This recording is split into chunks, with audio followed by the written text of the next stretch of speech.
ასეთი ვითარება იყო დღეს დილიდან შემოსავლების სამსახურთან, ხალხი სრულ გაურკვევლობაში და პანიკაშია. ვერავინ გაიგო, ვის ეკუთვნის დეკლარაციის შევსება და ვინ უნდა გადაიხადოს ქონების გადასახადი. პანიკა მას შემდეგ დაიწყო, რაც ხალხს მესიჯები დაუგზავნეს და შეახსენეს, რომ დეკლარაციების შესავსებად ვადა 1 ნოემბრამდეა. ხალხი დილიდან ცოცხალ რიგში ჩადგა იმისთვის, რომ გაერკვიათ რა წერია კანონში. რა კანონია, რომ ორ დღეში დამტკიცებენ და თანაგირებენ ჯარიმა? ეგ რა არის? ეს შევარნაძე მათ თუ ხალხი მიწები, გაუქმა მიწის რეფორმა და იმას ითხოვენ ახლა ეს რა? დაბადების დღისათვის რომ საჩუქრა თანხაგარიმოდეს ისიც ითვლებოდა. ნუ ახლა ეს რაღაც აბსურდია. და გაინტერესებთ გიწევთ თუ არა დეკლარაციის შევსება? გაინტერესებს რომ მეხება თუ არ მეხება. სიას ავსებენ თუ როგორ შეუშვებენ ახლა ხალხს? ჩვენს წინ ვიღაცებმა გადასცეს სია, მე მოვედი და ჩვენ ვინც მოვედით, შემდეგ შევადგინეთ სია და ჩვენც გადავაცეთ. ვის ეკუთვნის დეკლარაციის შევსება? კანონის მიხედვით, თუ თქვენი ოჯახის შემოსავალი გასულ წელს 40,000 ლარზე მეტია, მაშინ ვალდებული ხართ, რომ დეკლარაცია შეავსოთ. ითვლება ბიუჯეტში გადახდილი თანხაც, ანუ დარიცხულ ხელფასს პლუს 20% და საპენსიო გადასახადი 2%. ქონების გადასახადს იხდით იმ შემთხვევაშიც, თუ თქვენს სახელზე უძრავ-მოძრავი ქონებაა გაფორმებული, ანუ სახლი, მიწის ნაკვეთი ან ავტომობილი. უნდა დარეგისტრირდეთ თუ არა?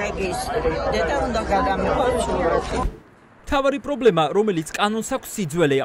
ეს კანონი დაახლოებით 20 წლის წინ მიიღეს. მაშინ ქვეყანაში ფასები სხვანაირი იყო და ხელფასებიც. ახლა კი ყველაფერი შეიცვალა. სწორედ ეს არის მიზეზი, რის გამოც ლამის ყოველ მეორე მოქალაქეს დეკლარაციის შევსება და ბიუჯეტში ფული შეტანა უწევს.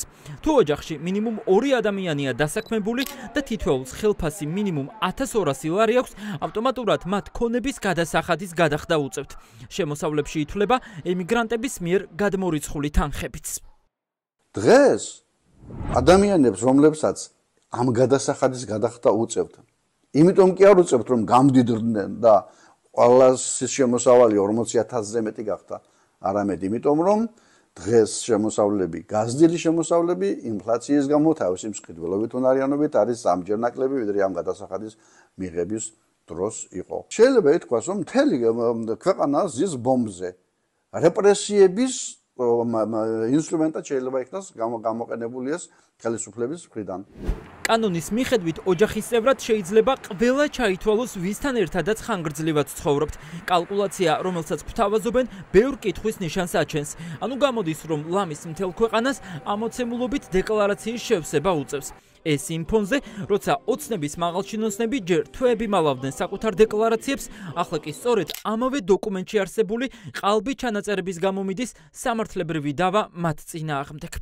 როდესაც ოჯახის 3 წევრს საშუალოდ შეიძლება 40,000 ლარზე მეტი კონდეს შემოსავალი და გადასახადის გადახდა მოუწიოს, რა თქმა უნდა, ეს არის არასწორი იმ დროს, როდესაც ჩვენი მთავრობა თავს იწონებს, რომ თურმე საშუალო ხელფასი არის 1700 ლარი, ანუ 1700 ლარი თუ საშუალო ხელფასი არის და სამი ოჯახის წევრზე ავიღებთ, ანუ ნებისმიერს, ვინც კი მუშაობს ჩვენ ქვეყანაში, უწევს ქონების გადასახადის გადახდა. რა თქმა უნდა, ეს ცალსახად არასწორი. ახლა ყველა დიდ ბუღალტერიაშია და ითვლიან, ვის უწევს დეკლარაციის შევსება და ვის უწევს ქონების გადასახადის გადახდა. იმ შემთხვევაში თუ გეკუთვნით, მაგრამ არ შეავსებთ, სავარაუდოდ დაგაჯარიმებენ.